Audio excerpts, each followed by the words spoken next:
impose more hardship and encourage every action necessary to bring up to ensure.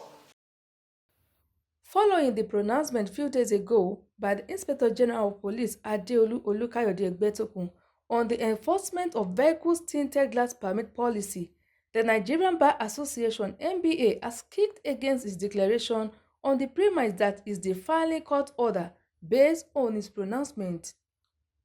While addressing newsmen in Abuja, the NBA president Alfam Osigwe said that the Inspector General of Police is aware of the court judgment on the case, which is yet to get approval. NBA chairman stated that the pronouncement is a fraudulent act to extort Nigerians and it is also an illegal act as the IGP has no respect for the rule of law.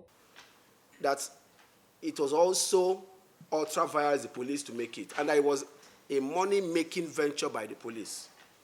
First of all, let me start by noting the Nigerian Police Force is a law enforcement agency. It is not one meant to generate revenue. And it is more worrisome that the policy implementation requires that the money be paid into a private account. There is no indication that this is being done as a public-private initiative, which will require that the concession agency will give a concession. There is no indication as to the transparency. There is no indication as to what happened to the earlier permits given by the police. And assuming it is, according to the police, for security reasons that they are doing this, what happened to the validity of the earlier permits granted by the police? Why do you have to renew it? And we believe that the police is setting up members of the police and empowering policemen on the street and on the roads to extort money from civilians and harass them. And we also believe that the purported notice of resumption is a calculated attempt by the police to make life very difficult for people this festive period by claiming that the resumption will be by 2nd January 2026. The police is simply saying, rush to get the so-called permit.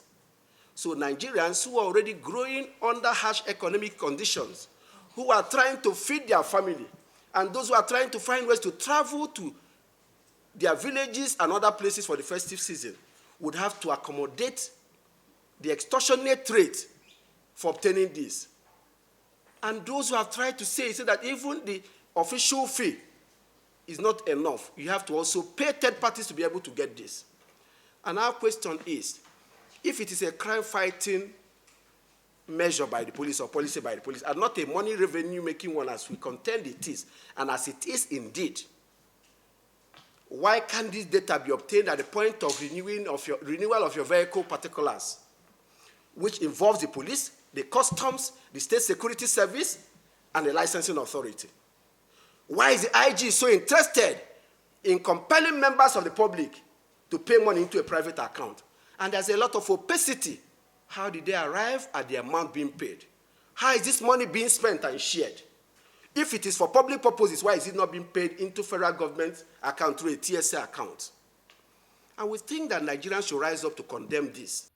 He called on President Bola Ahmed Tinubu-led administration to caution the Inspector General of Police, stressing that the association would not stand by while Nigerians are subjected to intimidation or maltreatment.